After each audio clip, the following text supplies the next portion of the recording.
wabarakatuh. Khabar Ustazah. Alhamdulillah. Jumpa Maya. Walaupun berjiran. Masya-Allah. Akbar. Alhamdulillah.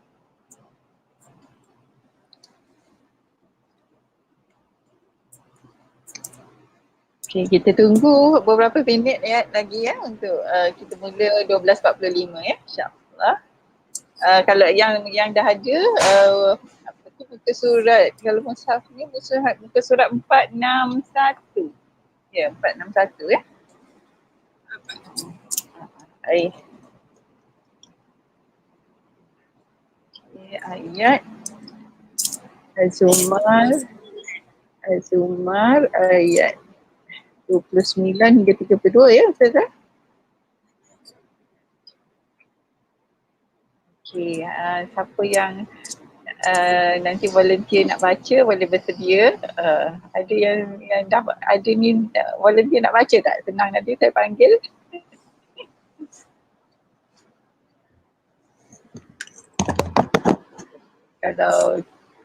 Kalau apa tu yang sering volunteer Kak Ellie lah. Kalau ada siapa yang lain nak ganti Kak Ellie minggu ni.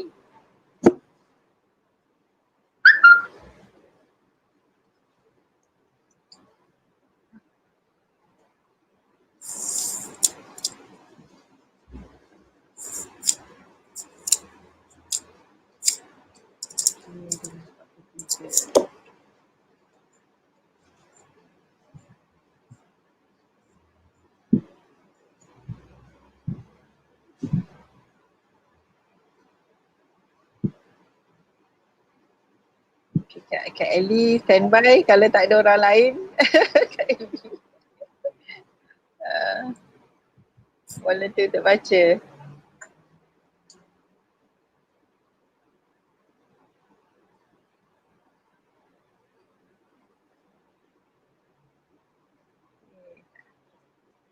Apa ya ni kat sini nak panggil.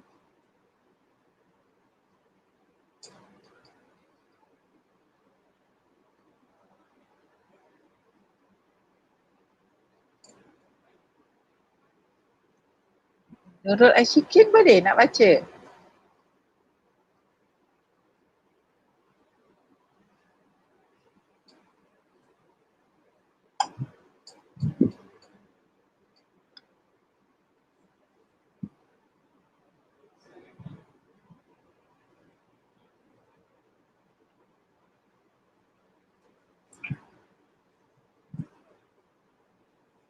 Maaf Ustazah, saya sekali dengan anak kecil ni takut terganggu. Okey, tak Sambil apa. jaga anak. Okey, tak apa. Maaf. Tak apa.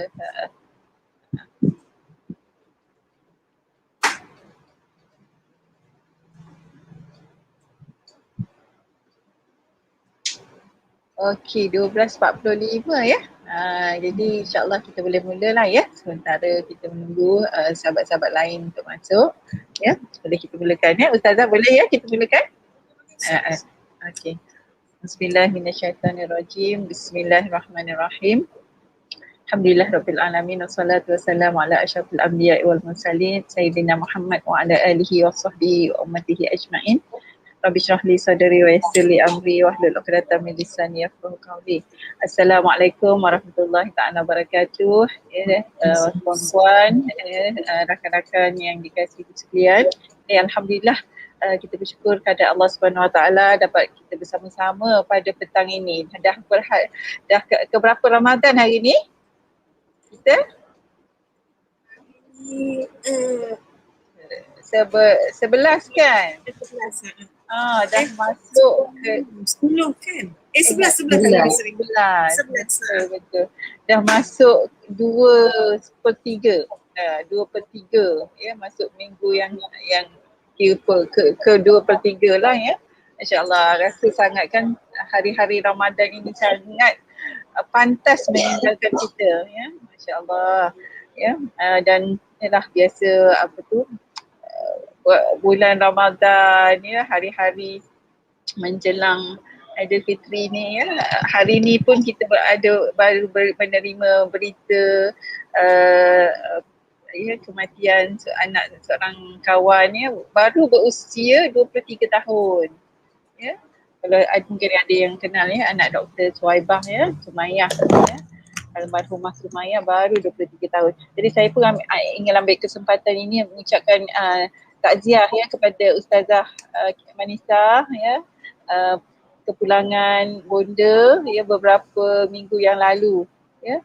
Ya, sama-sama kita doakan moga roh bonda Ustazah Manisa ya diampuni, dirahmati Allah Subhanahu Wa Taala. Jadi sahabat-sahabat sekalian, kita mulakan ya majlis kita membaca suratul Fatihah, Al-Fatihah. Bismillahirrahmanirrahim. Bismillahirrahmanirrahim. Alhamdulillahirabbil alamin, arrahmanirrahim, maliki yaumiddin.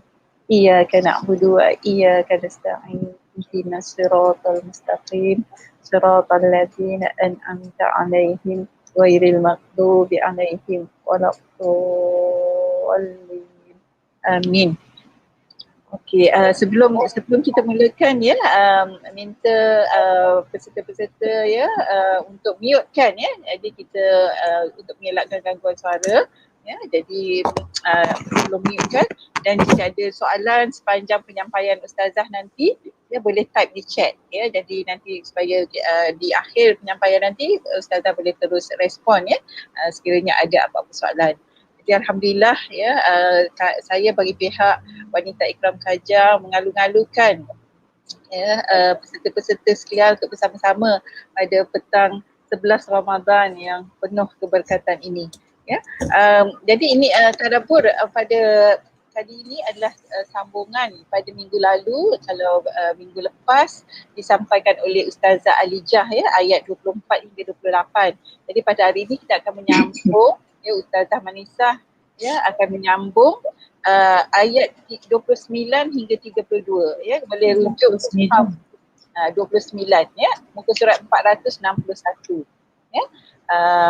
29 hingga 32. Jadi sebelum saya serahkan kepada ustazah ya, saya jemput ya siapa yang nak bacakan ayat 29 hingga 32. Ada sesiapa volunteer? Tak ada kat dia baca lah. Okey, silakan Kak Ali. Silakan. A'udzubillahi minasyaitonir rajim.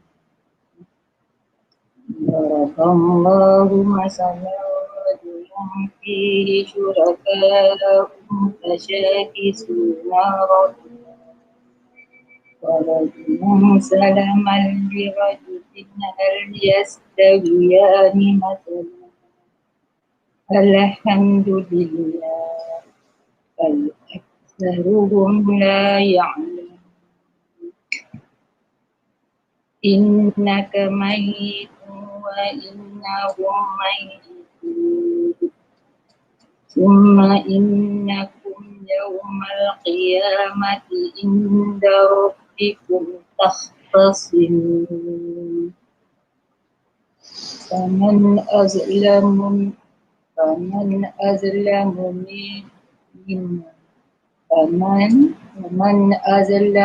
mimman kadzaba 'ala Allahi wa kadzaba bis-sidqi iz ja'ahu alaysa fi jahannam mathwal lil kafirin.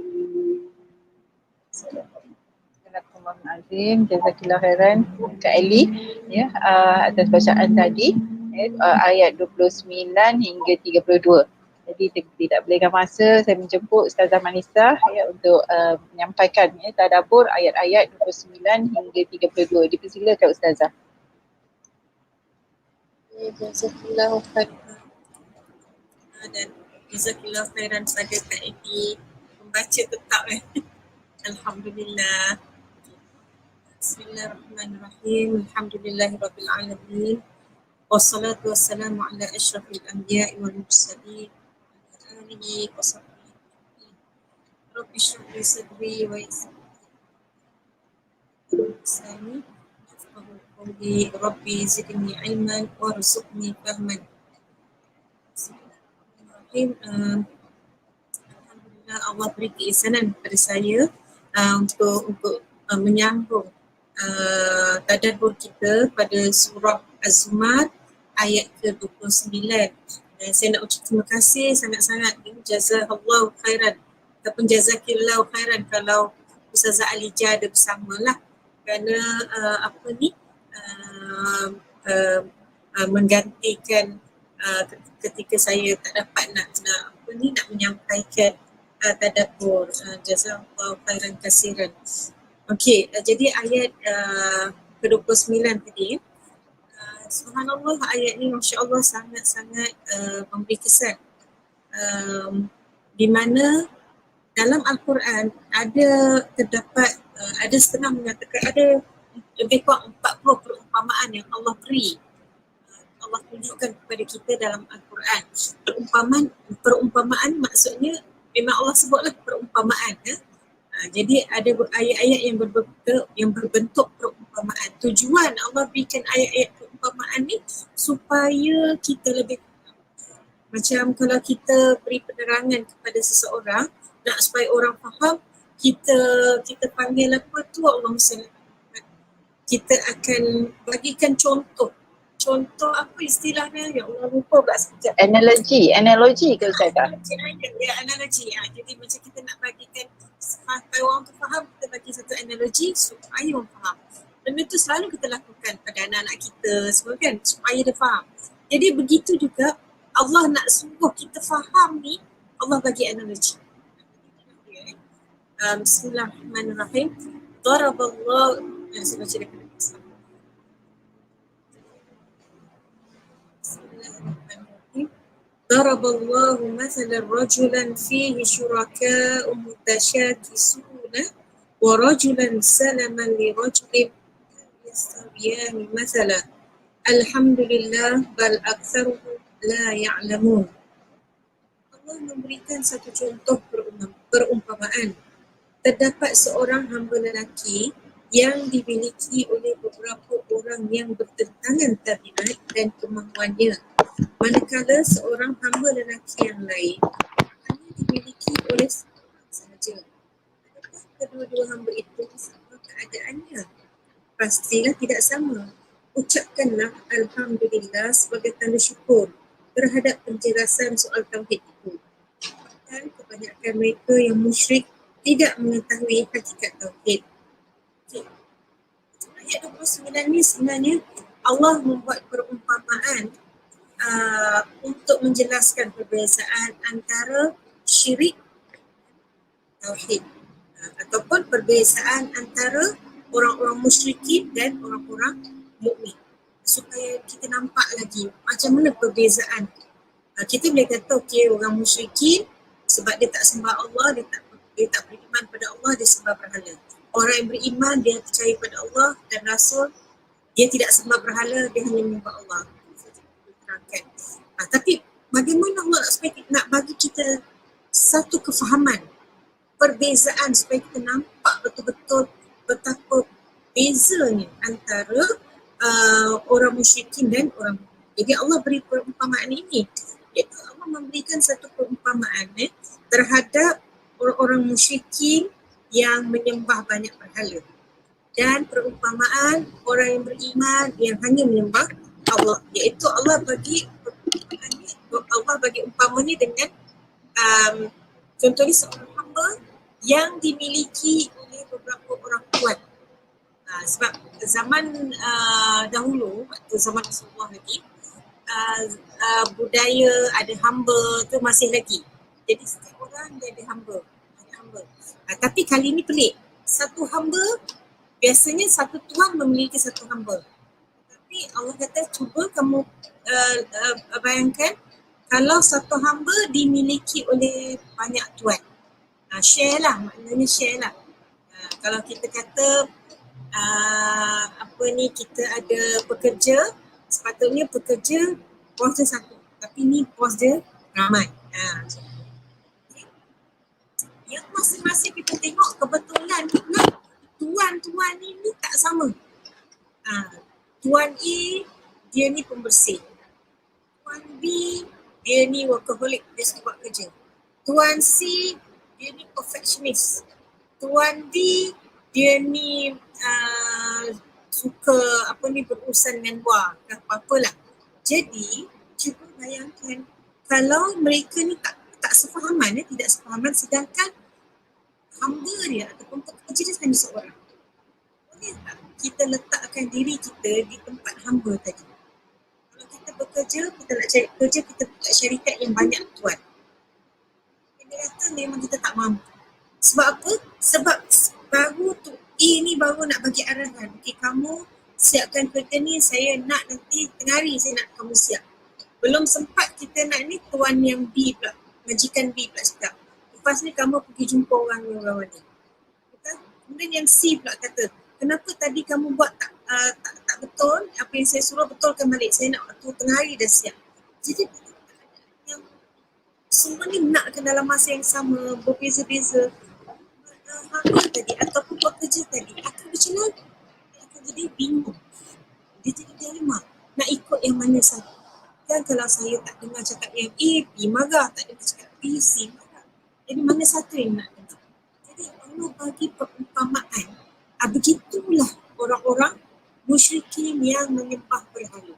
Macam mana kamu boleh menyembah berhala yang banyak? Sebab mereka ni mereka bukan menyembah satu berhala, dia menyembah banyak. Dia ada nama berhala. Ada yang macam ni, ada macam ni. Sebab tu kalau kita lihat ada setengah, ini saya tak berapa pasti. Kalau orang Buddha lah, dia ada Tuhan Tuhan hujan, dia ada Tuhan macam-macam lah. Jadi maknanya kalau kita lihat Tuhan yang banyak nak mengendalikan satu hamba, boleh. Tetapi adakah hamba tu boleh tak dia menuruti apa yang diperintahkan oleh tuan-tuan?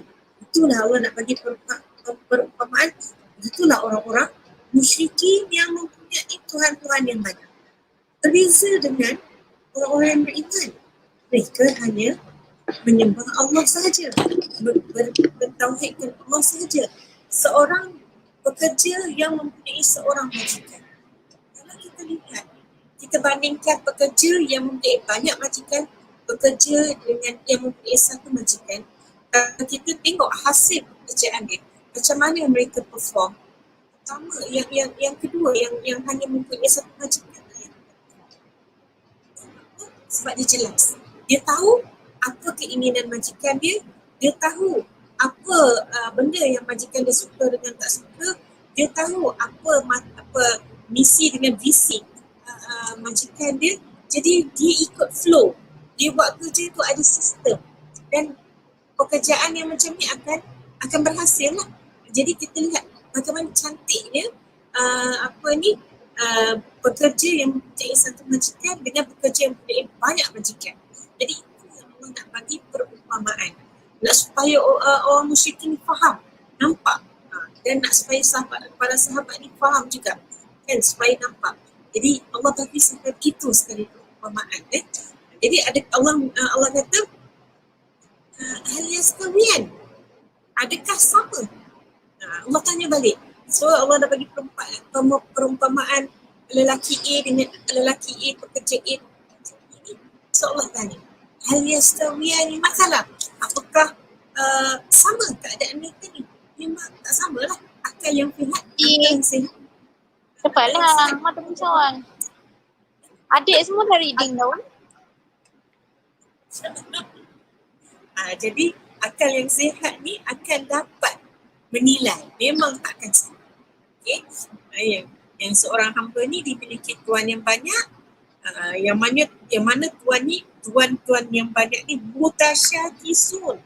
Mutasyakisun ni maksudnya yang perangainya tak sama, kemahuannya tak sama. Kalau kita lihat di sini menurut Imam Ibnu Ashur, dia kata tuan-tuan ini berselisih dalam menentukan jenis kerja untuk hamba ini. Jadi akhirnya hamba ini akan berada dalam keadaan yang keliru, resah gelisah, dan akhirnya dia tak mampu mencapai keredaan tuan. Dia tak sampai. So visi dan misi memang tak sampai lah, sebab tak sampai. dibandingkan pula dengan rajulan salaman li rajulin, seorang hamba yang dimiliki oleh seorang tuan saja, itu lebih mudah sebab hamba tadi dia tahu matlamat dan apa kemampuan tuannya, malah dia tahu cara atau jalan kerja atau jalan untuk mencapai keredaan tuannya. Jadi senang bagi hamba tadi untuk menyerah, berkhidmat kepada tuannya, mudah, jelas kan, tanpa ada perselisihan. Ditambah lagi, bukan itu saja, hamba yang mempunyai tuan yang satu ini akan berolehi banyak kelebihan. Dia akan memperolehi belas kasihan daripada tuan dia akan memperolehi rahmah daripada tuan dia akan memperolehi kebaikan, macam-macam lagi lah yang dia dapat, bonus lagi daripada tuannya terhadap hamba tadi, terhadap kerja tadi. Dan lagi satu, dia yang bagusnya, tuannya dia akan dapat kebaikan daripada tuannya terhadap segala kepentingan dirinya selaku hamba. Maknanya kita akan dapat apa yang kita nak, kita akan dapat segala kebaikan. Berbeza dengan yang tadi, hamba yang mempunyai banyak tuan. Sebab tuan ni tak akan kata, pekerja ni tak bagus lah, dia suruh tak buat benda ni. Pekerja B pula cakap, majikan B pula cakap, pekerja ni tak bagus lah, lembab lah apa, dia suruh tak siap-siap. Padahal sebenarnya pekerja ni okey, tapi sebab dia nak kena siapkan, nak kena ikut semua tuan-tuan ni, akhirnya tak berhasil, tak menjadi kan. Jadi itu dia. Allah kata hal yastawiyan masalan. Adakah sama dua contoh? Adakah sama keadaan kedua-dua hamba ni? Itu satu. Dan adakah sama keadaan si tuan pemilik ni, tuan-tuan dan tuan pemilik ni? Memang tak sama. Satu, tuan-tuan yang banyak, share partners terlalu ramai. Kalau dalam syarikat, share partners ni tak ada masalah kan. Tapi asalkan yang bekerja dia satu lah. Ini semua nak bagi arahan. Okay? Dan satu lagi, dan dan tak sama juga dengan tuan yang satu tadi. Okay? Demikianlah kalau kita lihat halnya orang-orang yang beriman, yang beragama tauhid dengan orang-orang yang syirik. Jelas. Maknanya perumpamaan yang Allah bagi sangat jelas. Okay. Maksudnya disambung lagi ayat hal yastawiyani masalah alhamdulillah. Tiba-tiba alhamdulillah, bersyukur segala macam. Jadi apa kaitan ucapan alhamdulillah tadi dengan cerita tadi? Dengan cerita alhamdulillah. Jadi kalau kita baca daripada terjemahan tafsir mushaf ni, dia mengatakan alhamdulillah iaitu sebagai tanda syukur terhadap penjelasan soal tauhid. Maknanya betul lah dalam nisbat dalam tafsiran pun ada mengatakan begitu, segala puji bagi Allah yang telah membezakan antara yang hak dan yang batil. Maksudnya kamu alhamdulillah, maknanya syukur Allah sampai bagi perbandingan, bagi analogi untuk kita supaya kita faham. Jadi kita bersyukur kepada Allah kerana menjadikan kita ni hanya tunduk dan taat padanya sahaja. Jadi tak sampai kita tak perlu seru kepada yang lain. Jadi segala puji bagi Allah yang telah menjelaskan tentang ilmu tauhid. Ini ikut tafsiran lah. Jadi di sini kita dah jelas, sangat ringkas. Allah bagi perumpamaan kita semacam tak perlu nak berpusing-pusing. Terus kita nampak jadi apa yang penting kat sini, apa yang perlu kita sematkan dalam jiwa kita, dalam kalbu kita, iaitu yang kita kena sematkan bahawa kita adalah milik Allah. Kita adalah hamba Allah. Kita diciptakan hanya untuk mengabdikan diri kepada Allah SWT. Selari dengan fitrah kita. Sebab Allah SWT berfirman, وَمَا خَلَقْتُ الْجِنَّ وَالْإِنسَ إِلَّا لِيَعْبُدُونِ. Tidak aku jadikan jin dan manusia melainkan hanya untuk kita jelas, benda tu clear. Kan? Apa peranan kita, apa misi dan visi ni kita dah nampak dah. Hanya untuk beribadat kepada Allah. Jadi beribadat tu macam mana? Itu dah cerita lain lah, huraian dia. Ibadat sebab Allah bagi, tidak aku jadikan jin dan manusia melainkan hanya untuk beribadat. Beribadat tu apa?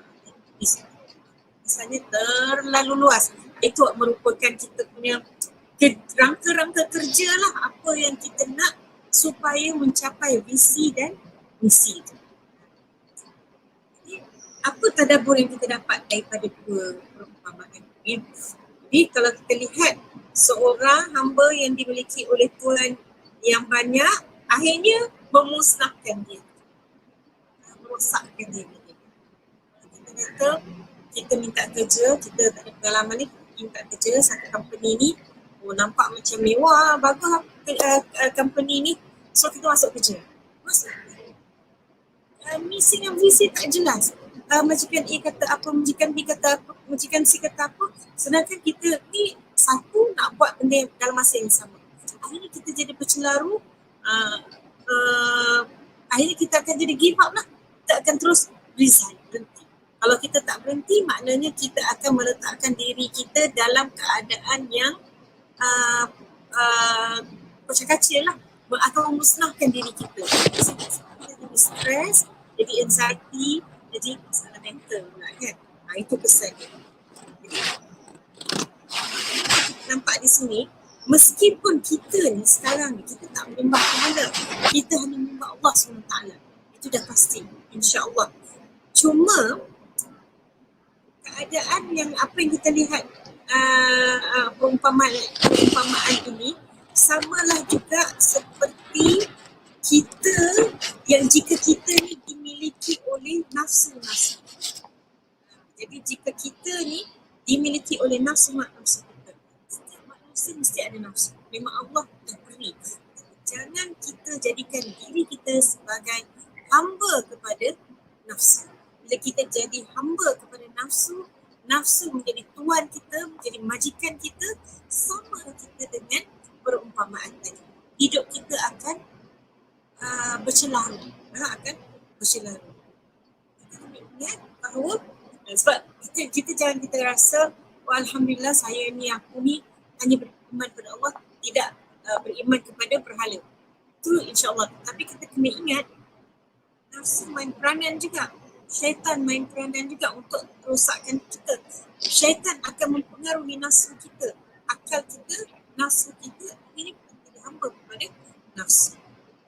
Kita kena faham bahawa nafsu ni tak akan pernah kenyang selagi kita belum mati. Selagi kita dah tua sangat pun ada nafsu. Kita jangan ingat orang tua ni tak ada nafsu. Orang tua pun ada nafsu. Tapi nafsu yang macam mana? Apa saja? Nafsu ni kita kena faham. Bukan nafsu yang kita kata nafsu satu tu aja. Tak. Tapi maksudnya nafsu segala-galanya. Nafsu kita nakkan kemewahan. Nafsu kita nak ikutkan kata hati orang mesti dengar cakap kita aja. Itu semua hawa nafsu kita lah kan. Jadi nafsu ni dia tak akan pernah kenyang, malah ia akan sentiasa mencipta banyak keinginan yang akan membawa kita, mendorong kita ke arah nafsu. Itu dia. Jadi benda ni syaitan, iblis pun bermain peranan. Dia yang menggerak supaya nafsu ni pun menghasilkan banyak keinginan-keinginan yang baru. Senantiasa produce keinginan-keinginan yang baru. Jadi nafsu akan mendorong manusia untuk membuatkan syahwatnya tanpa fikir panjang akan apa akibatnya. Jadi kita kena jelas di sini bahawa nafsu mempunyai sejuta keinginan. Samalah juga dengan Tuhan-Tuhan yang banyak. Wal aktsaruhum la ya'lamun. Tapi kebanyakan mereka tidak mengetahui. Seterusnya ayat sambungannya, bal aktsaruhum la ya'lamun, tapi kebanyakan mereka tidak mengetahui. Jadi perumpamaan yang Allah berikan ni amat sangat mudah difahami, tapi ramai yang tidak mahu membuka akal dan hati mereka untuk memahami. Ini merujuk kepada kaum musyrikin. Sampai Allah dah bagi perumpamaan macam ada setengah penafsir mengatakan mereka bukan tak tahu, tapi mereka sahaja tak nak tahu. Tak nak sediakan hati, tak nak sediakan fikiran untuk tahu. Ya. Menurut Ibnu Katsir, kerana itulah mereka mempersekutukan Allah. Sebab apa? Sebab tak nak tahu. Macam kita kata macam ni, kita selalu berdoa kepada Allah, ya Allah, berilah hidayah kepadaku, berilah aku petunjuk ya Allah supaya aku supaya aku senantiasa dapat beramal untuk mendapatkan keredaan. Kau berilah peluang dan ruang bagiku untuk menggarap segala pahala dan rahmat. Kalau kita doa tetapi kita tak sediakan pemikiran kita, hati kita, tak akan dapat juga. Samalah yang macam tadi. Samalah yang macam yang ayat tadi, bal aktsaruhum la ya'lamun. Bahkan mereka tak mengetahui. Sampai setengah penafsiran mengatakan bukan mereka tak tahu. Sebab ayat tadi dah jelas. Perumpamaan tu dah jelas. Bukan mereka bodoh. Kecuali orang tu bodoh. Dia tak boleh fikir. Ini macam ayat perumpamaan yang senang, itu tak boleh faham. Maknanya bukan mereka tak tahu, tapi mereka tak nak tahu. Sama juga, bukan kita cakap aja dalam doa kita nak minta Allah bagi hidayah, tapi kita tak nak sediakan hati kita dan fikiran kita untuk menerima, membuka hidayah Allah tu masuk. Itulah dia. Ya. Jadi apa yang perlu kita lakukan? Saya ambil daripada pandangan Dr. Salihah.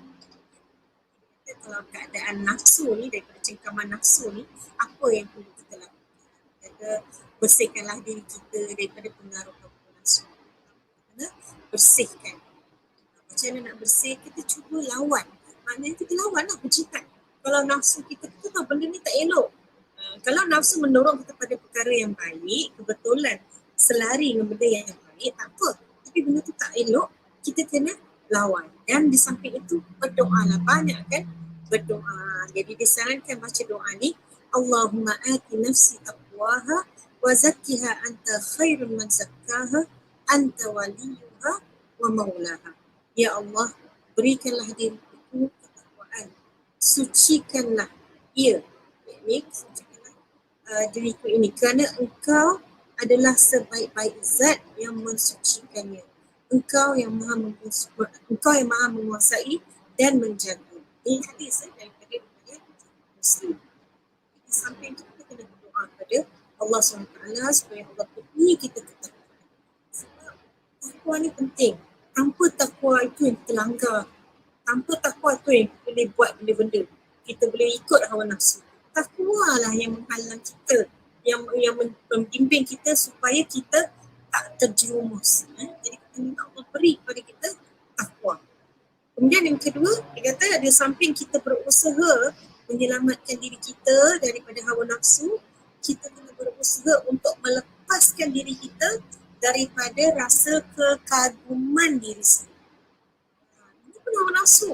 Kadang-kadang kita rasa ini macam bagus, saya ni kalau cakap ni jelas, semua orang faham. Orang ni cakap tak berapa jelas lah. Saya ni cakap, saya ni aku. Ataupun saya rasa saya kalau buat kerja memang menjadilah, saya kalau menulis buku saya mesti best seller. Saya kalau aku. Itu semua nafsu. Jadi cuba kita kalau ada lintasan-lintasan seperti itu, lawan. Istighfar banyak kan? Istighfar dan doa kepada Allah, ya Allah berikan aku ketakwaan supaya aku dapat hindari benda itu. Macam-macam dalam azan ni. Saya rasa macam dengan azan. Dekat sini tak apa jelas. Jadi di samping kita berusaha kita kena berusaha untuk melepaskan diri kita daripada rasa kekaguman diri sendiri. Dan ayat yang ke-30.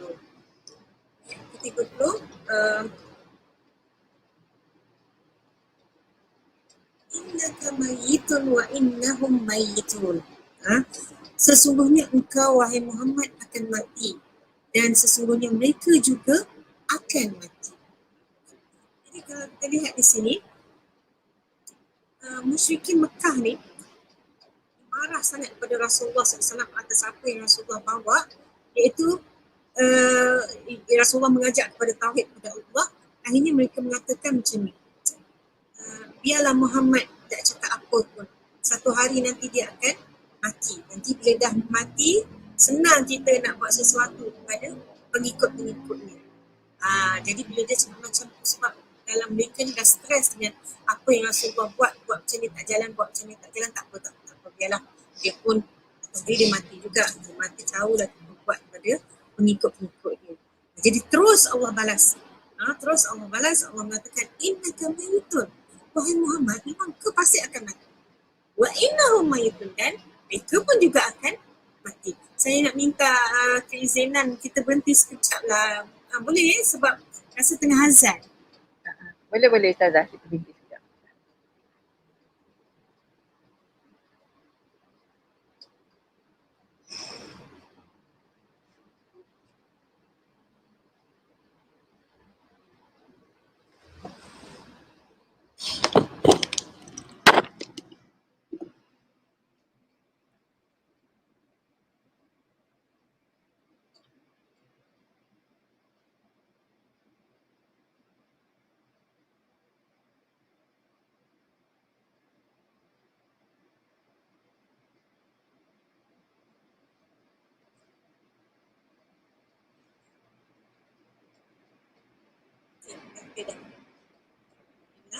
Jadi okey. Jadi apabila mereka mengatakan tak apalah, akhirnya Muhammad ni akan mati. Dia satu hari pasti akan mati. Bila dia mati, tahulah kita nak kerjakan pengikut dia ni. Jadi Allah membalas, innaka mayyitun wa innahum. Muhammad, kamu pasti akan mati. Dan mereka juga akan mati. Kerana apa? Kerana mati itu memang pasti. Mati itu pasti. Tak usahlah kita nak tunggu-tunggu bila lah nak datang mati, bila lah nak mati, tak payah tanya, Allah tahu. Kita tak payah tanya bila lah, kalau ada masalah dia, bila lah nak mati. Banyaknya masalah, bila lah nak mati, tak payah tanya. Allah tahu dah sampai masa nanti kamu akan mati kan. Sebab itu orang yang kadang-kadang buat tindakan yang bodoh, terjun diri. Tapi kalau dia terjun daripada tingkat tinggi secara orang kata secara logik ni memang matilah. Tapi kadang-kadang ada orang nak bunuh diri, dia terjun daripada tingkat 2 contohnya, rupanya tak mati. Dia nak tinggi sangat, dia gayat tingkat 2 dia terjun, tak mati. Sebenarnya belum sampai ajar dia, lagi susah, patah tulang, patah apa sebenarnya kan. Okay. Jadi Allah membalas mereka. Dan sememangnya Muhammad akan mati. Kenapa? Kerana Nabi itu adalah manusia. Muhammad itu manusia. Makhluk Allah pasti akan mati. Semua makhluk Allah, bukan saja manusia, haiwan pun, tumbuh-tumbuhan pun akan mati. Bahkan orang-orang musyrik ni pun mereka kena sedar juga yang cakap-cakap ni, mereka pun akan mati juga. Bukan dia cakap Nabi Muhammad mati, mereka tak mati juga. Mereka pun akan mati juga. Dan sampai masanya akan mati. Tapi walaupun Rasulullah wafat, Islam tetap akan berkembang juga. Maknanya dia akan berterusan. So, bila saya baca ayat ni, innaka mayyitun wa innahum mayyitun, rasanya Allah nak bagi itu kepada kita semua. Dengan keadaan ialah baru-baru ni saya kehilangan ruginya Allah yarhamah ibu saya. Dalam keadaan yang sedih tu, sahabat baik kami pula waktu di tak lama, rasanya dalam tak sampai 2 minggu meninggal juga. Sedangkan dalam grup sama-sama dia ucapkan takziah pada saya. Rasa macam Allah Akbar, Allah nak ambil tu, tak ada tanda, tak ada apa. Sedangkan sahabat saya tu sihat, tiba-tiba saja Allah nak ambil. Boleh jadi tak sedar, oksigen tak naik. Kami dengar dah meninggal. waktu tu terasa juga, itu tak mustahil. Aku pun akan mati juga. Cuma kita tak tahu bila. Jadi dalam diri ni keadaannya senantiasa rasa takut. Takut ni sebab apa takut? Sebab takut ni rasa belum bersedia. Sebelum bersedia sangat untuk mati sebab rasa kita ni amal tak seberapa, masa belum cukup. Jadi bila setiap kali tidur, bila bangun, alhamdulillah ya Allah, hidup lagi punya aku. Jadi keadaan tu, bila baca pula ayat ni, Allah kata kamu akan mati, mereka juga akan mati. Maknanya kita pun akan mati. So apa persiapan kita Apa persiapan kita? Jadi banyak bila bulan Syaban baru ni, Masya Allah beberapa orang yang saya dapat kita kenalan, sahabat kerabat yang meninggal juga. Terasa ya Allah, bila-bila saja Allah nak ambil. Cuma kita minta husnul khatimah saja. Tapi selain husnul khatimah, tak naklah husnul khatimah saja. Tapi biarlah dengan bekalan yang cukup. Yang penting kita mendapat rahmat Allah, kita terlepas daripada azab neraka. Jadi okey, balik kepada ni. Jadi di sini Allah seolah-olah bertanya kepada mereka, apabila kamu mati, mereka kata biarlah Muhammad nanti dia akan mati. Jadi Allah kata Muhammad memang akan mati, kamu juga, mereka juga akan mati. Cuma persoalannya, kalau kamu mati, macam mana nasib kamu? Macam mana nasib kamu?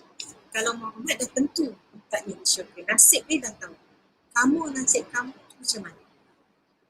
Jadi maknanya kita fahamlah, satu persoalan yang tidak ada jawapan. Persoalan yang tidak ada jawapan, sebab jawapan tu dah ada, tak perlukan jawapan.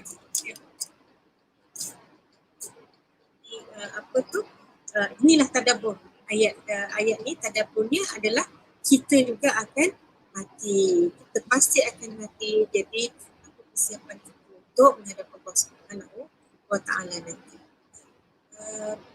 Kemudian seterusnya ayat 31. Thumma innakum yawmal qiyamati 'inda rabbikum tahtasimun. Kemudian sesungguhnya kamu semua pada hari kiamat akan berbantah-bantah di hadapan Tuhan kamu. Jadi Allah nak jelaskan bagaimana nasib mereka bila mereka mati nanti, dan apabila mereka dimasukkan ke dalam api neraka. Dan mereka saling akan berbantah-bantah antara satu sama lain, saling salah menyalahkan, blame dia, sebab kamulah. Ketika itu dah tak berguna. Rasanya saya banyak kali juga kita temu ayat-ayat seperti ini dalam surah-surah sebelum ni, bagaimana keadaan orang-orang kafir di dalam neraka saling menyalahkan antara satu sama lain. Tapi orang kata sudah terlambat. Lagi mereka salah menyalahkan, lagi malaikat azabnya akan terus mengazab mereka. Jadi terlambat. Okay? Jadi ayat ni walaupun ditujukan kepada orang musyrikin, namun secara umumnya ayat tu untuk kita juga. Secara umum ayat tu untuk kita juga. Seperti kata Ustaz Syari, dia kata bila kita baca Quran, peringatan-peringatan tu kita cuba letakkan sebenarnya peringatan tu untuk kita. Untuk kita juga. Jadi itu cara kita nak tadabbur lah. Tadabbur, nak didik diri kita, jiwa kita. Jadi secara umum ayat ni untuk kita juga. Kita juga akan mati. Cukupkah bekalan kita? Apakah persiapan kita dah cukup? Kita ni sekarang ni, kita mungkin sibuk siapkan diri kita dengan bekalan-bekalan amalan kita. Kita bersedekah, kita solat, kita puasa, macam-macam lah kan. Kita buat kerja dakwah, semua bagus, Masya Allah. Kalau ikut logik pada zahirnya cantik lah. Kita kena usaha. Yang lebihnya kita serah kepada Allah. Yang penting orang kata sebagai pekerja, dia buat kerja dia. Itu dia. Tetapi kita jangan lupa, kita ni hidup dekat dunia ni bukan kita sendiri. Kita duduk kat dunia ni, kita sama dengan makhluk lain. Kita sama dengan manusia lain. Dalam rumah kita sama dengan suami, pasangan kita, dengan anak-anak kita. Kita dengan tempat kerja kita, dengan kawan-kawan kita. Semua. Kita hidup di dunia ini dengan haiwan-haiwan yang lain. Semua ni. Jadi apabila kita hidup bersama, kita kena share segala-galanya bersama. Maknanya, kita kena pastikan hubungan kita, muamalah kita ni terjaga. Sebab kadang-kadang kita lupa. Kita ni fikirkan diri kita. Kita fikir, aku mesti capai KPI kita. Kita nak capai KPI kita, kita buat ibadat, kita solat malam, kita baca Quran, kita sedekah, kita tak fikir lain lah. Yang penting KPI kita sampai. Tapi kita lupa sebenarnya ada hak-hak orang lain yang patut kita laksanakan. Hak pasangan kita, hak anak-anak kita, sampai kita lupa. Ataupun hak kawan-kawan kita. Jadi oleh kerana kita sibuk dengan diri kita ni, terlalu nakkan sampai KPI kita yang lain tercicir. Sedangkan yang lain-lain tu, hubungan kita dengan manusia tu diambil kira. Hablum minallah, tak apa. Hablum minallah, hubungan kita dengan Allah, Allahu Ghafurur Rahim. Allah tu Maha Pengampun. Bukanlah saya kata ni kita tak perlu ambil berat dengan ibadah, tidak. Tapi maknanya kita hidup ni dua hubungan. Hablum minallah, hablum minan nas. Berhubungan dengan Allah, hubungan dengan manusia. Hubungan dengan Allah kita jaga, di samping itu kita berharapkan rahmat Allah. Kalau kita ada dosa, macam mana luas dosa kita satu lautan sekalipun, Allah akan ampunkan. Allah Ghafurur Rahim. Tapi hubungan kita dengan manusia macam mana? Walau sebesar zarah sekalipun, Allah tak terbabit. Benda tu antara kita dengan mereka, itu yang kita kena jaga. Kadang-kadang kita selalu terlepas pandang, hatta kepada haiwan sekalipun. Okay? Jadi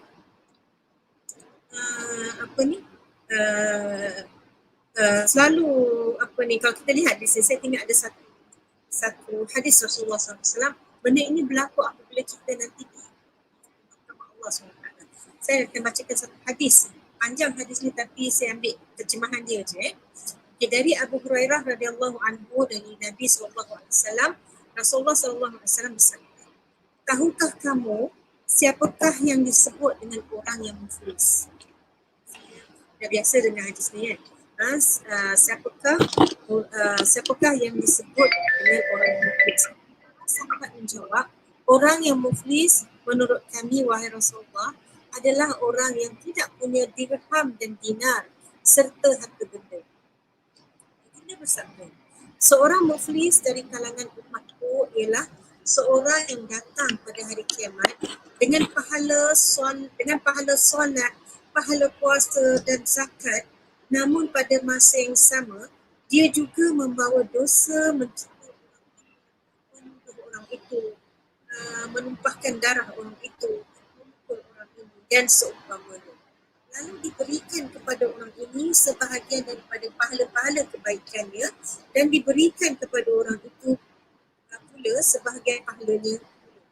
Hinggalah akhirnya habis semua pahalanya, namun masih lagi belum terbayar dosa-dosa yang tertanggung atasnya. Lalu diambil dosa mereka tadi dan dipindahkan ke atasnya. Hingga akhirnya dia diumban ke dalam neraka kerana banyak dosa. Riwayat Ahmad. Hadis Hasan Sahih. Jadi hadis ni semua menceritakan siapakah orang yang muflis tadi. Apa tu orang muflis? Kita faham muflis maknanya habis, tak ada harta benda lah, tak ada duit, tak ada apa semua. Itu yang difahamkan oleh para sahabat.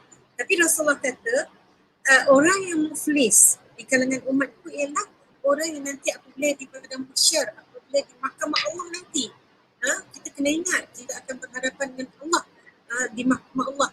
Kita datang dengan banyak kita amalan-amalan dosa, amalan pahala kita, puasa, sedekah, Masya Allah.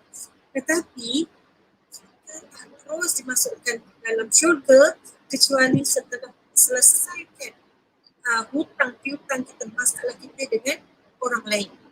Ketika itu ramailah orang-orang yang kita nak berurusan. Jadi Rasulullah mengatakan kalau sekiranya kita ada buat salah dengan orang lain, walau sebesar zarah sekalipun, Allah akan minta kita bertanggungjawabkan. Jadi macam mana caranya? kita kena bayar balik. Bayar dengan apa? Pahala kita.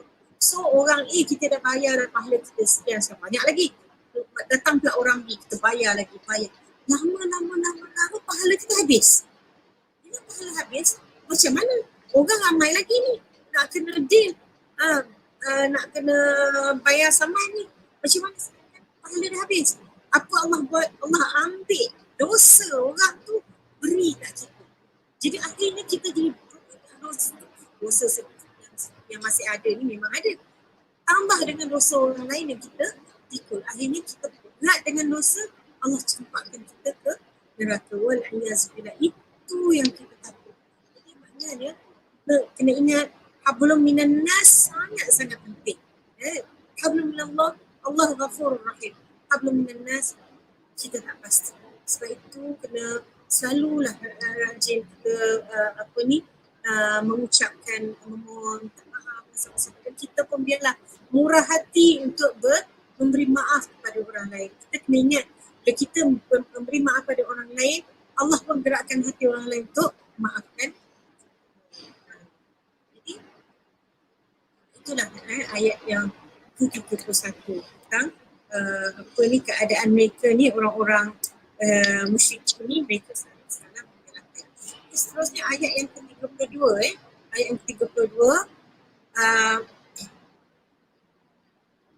faman azlamu mimman kadzaba 'ala Allahi wa kadzaba bis-sidq ja'ahu alaysa fi jahannam mathwan lil kafirin.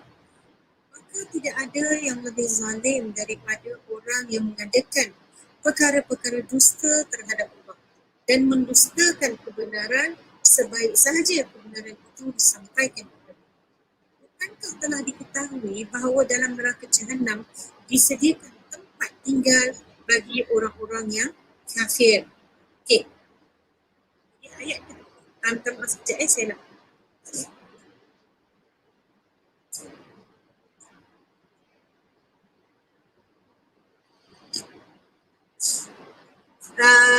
Jadi ayat yang ke-32 ni dan seterusnya merupakan Allah menceritakan balasan bagi orang-orang kafir dan orang-orang yang melakukan kebaikan. Kalau bukan panjanglah kan sampai ayat 37, tapi masa tak mengizinkan, jadi kita hanya setakat 32 saja.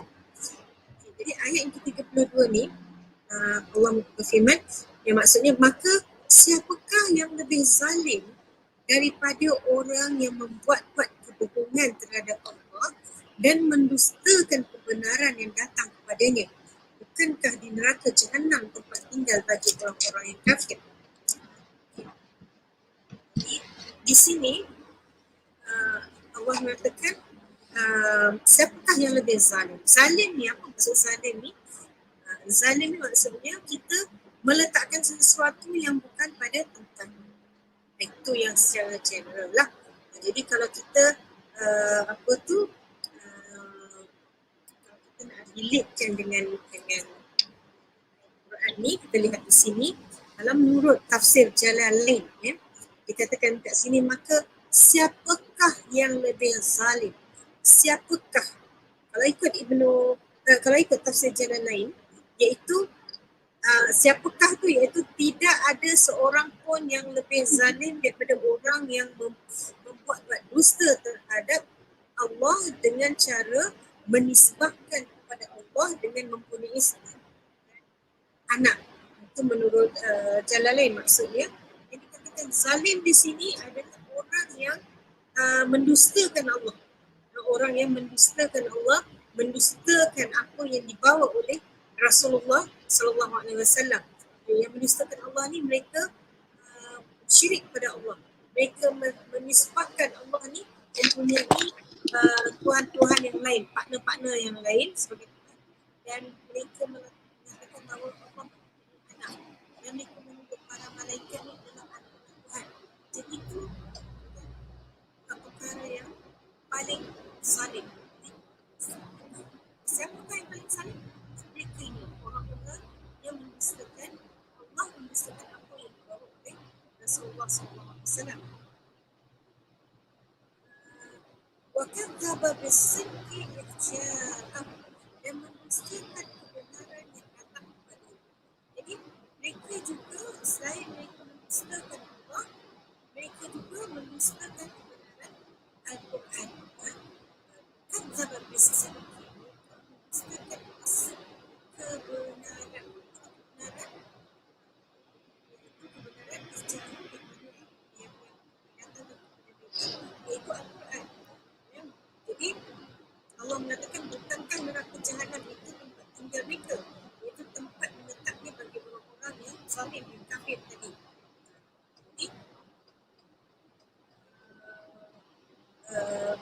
di sini bagaimana Allah meletakkan level zalim ni adalah orang zalim ni adalah orang yang mendustakan Allah itu dengan bersyirik kepada Allah.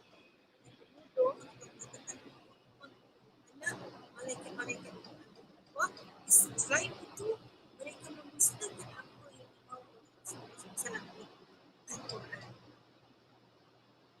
Kalau kita lihat di sini, orang musyrikin tadi bersikap begitu. Kenapa mereka mendustakan? Kenapa mereka mendustakan? Seolah-olah mereka tutup akal fikiran mereka untuk membuat, untuk mengkaji, untuk menyelidik apakah yang Rasulullah benar atau tidak. Mereka seolah-olah orang kata tak nak sendirikan akal untuk bezakan yang melahap dan yang batin seperti yang kita cakap tadi lah. Jadi inilah menyebabkan sebab apa berlaku, sebab keimanan mereka, kesombongan mereka. Jadi mereka dengar sebab ego dan sombong. Itu jadi menyebabkan mereka mendustakan Rasulullah. Jadi cara lain ikut tafsir lain. Seorang pun yang lebih zalim daripada kerana sesungguhnya Allah telah melakukan dua keadaan secara sama, iaitu pertama membuat kesalahan kepada Allah dan yang kedua mendustakan Rasulullah. Yang pertama tadi, yang apa yang ditafsirkan oleh Ibnu Katsir tadi, iaitu membuat kesalahan terhadap Allah, iaitu mereka membuat kedustaan dengan menjadikan Tuhan lain beserta Allah saja. Mereka juga melakukan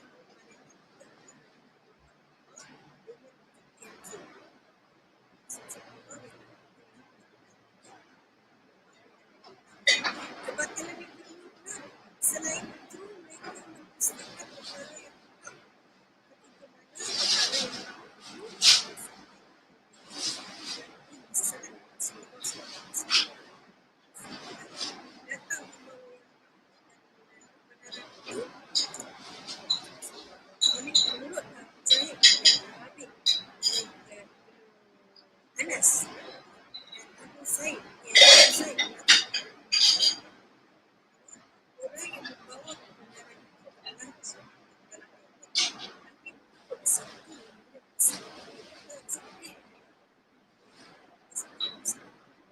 jadi kedustaan dan kebenaran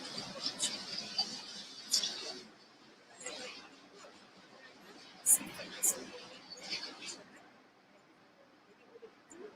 sampaikan ancaman sangat kuasa untuk bertahan. Alaysa fi jahannam mathwan lil-kafirin.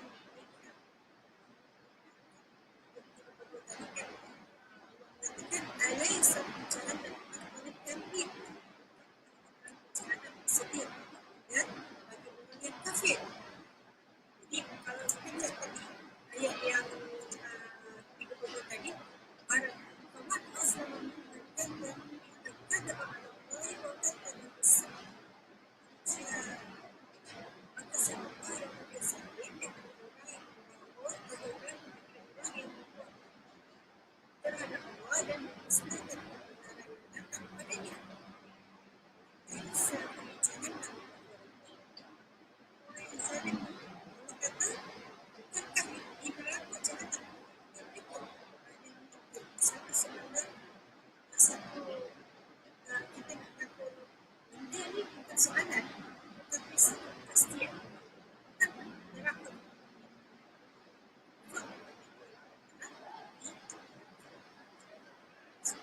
Jadi itulah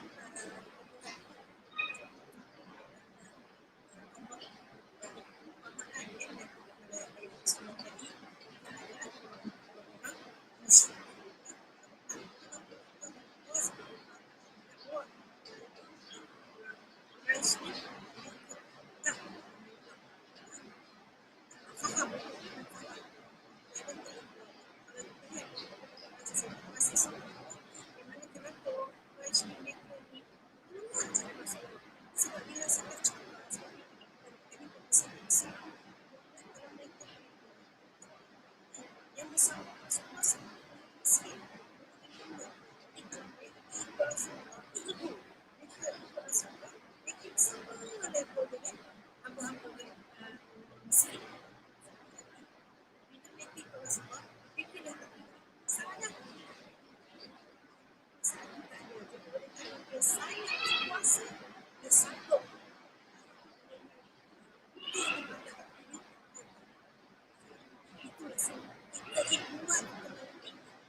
saja dapat saya sampaikan. Saya sebenarnya sampaikan dia 33 tapi tak boleh terkait. Okey, dia 24, 32. Salah dan silap itu daripada iman saya dan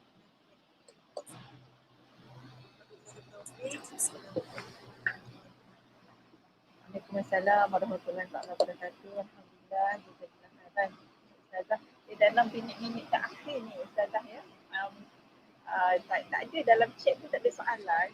Saya ada satu ya nak tanya Ustazah. Ayat 29 tu yang tadi kan kata misalan tu, perumpamaan itu. Kan? Maknanya tadi Ustazah ada sebut maknanya kalau bagaimana keadaan celarunya, gelisahnya seorang yang katalah kalau ada banyak-banyak majikan, banyak ramai tuan. Tak kalau kita maknanya agak-agaknya lah yang mungkin disebabkan oleh kita punya ketauhidan kita belum betul-betul itu ya, menyandarkan bulat-bulat kepada Allah, menyebabkan manusia itu masih lagi celaru, keliru, gelisah kan.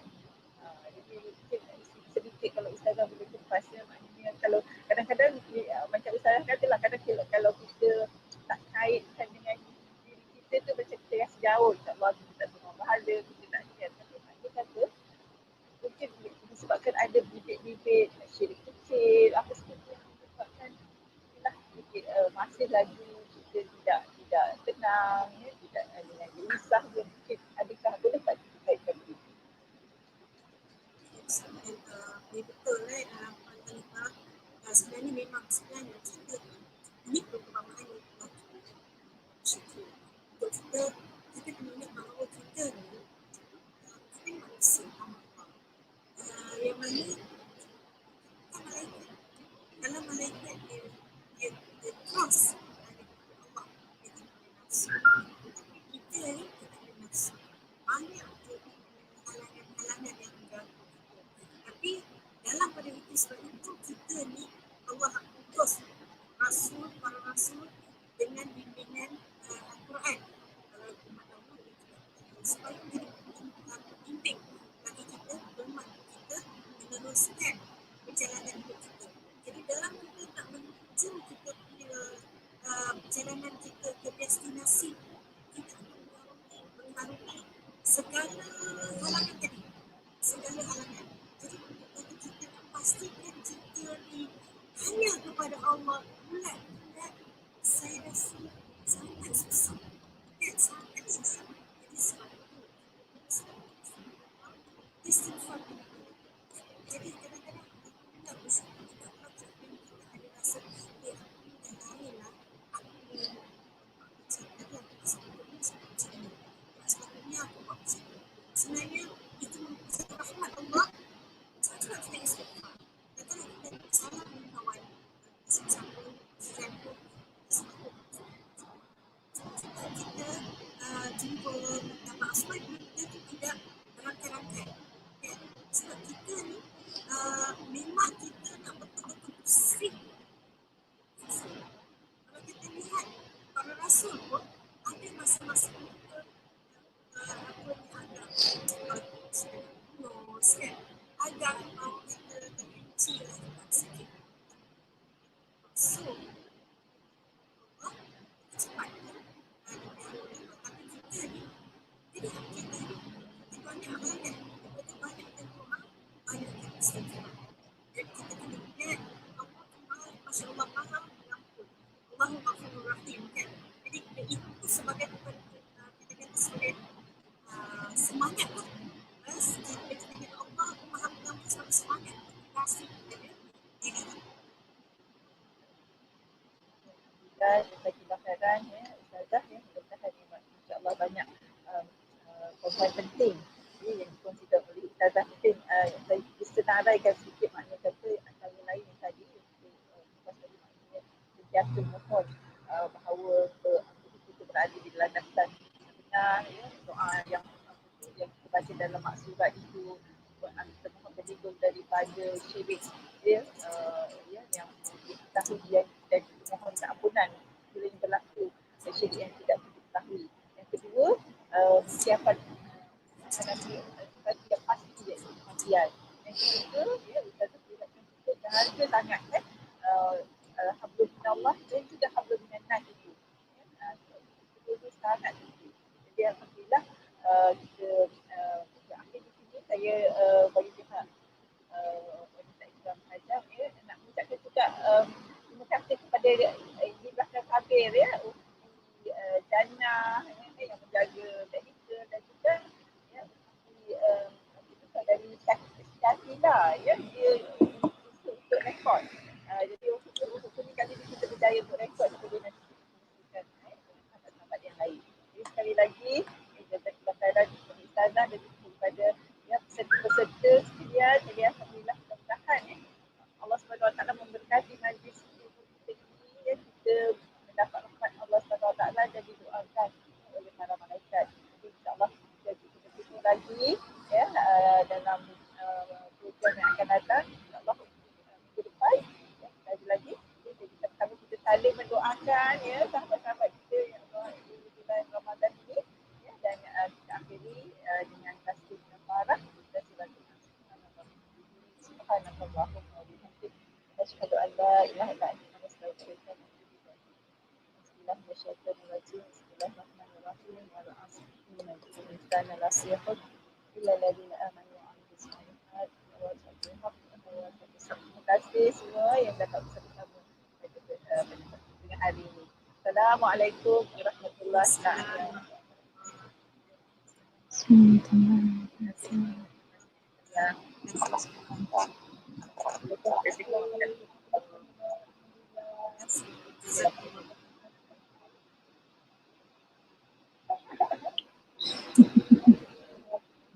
Nampak saya dari jauh tu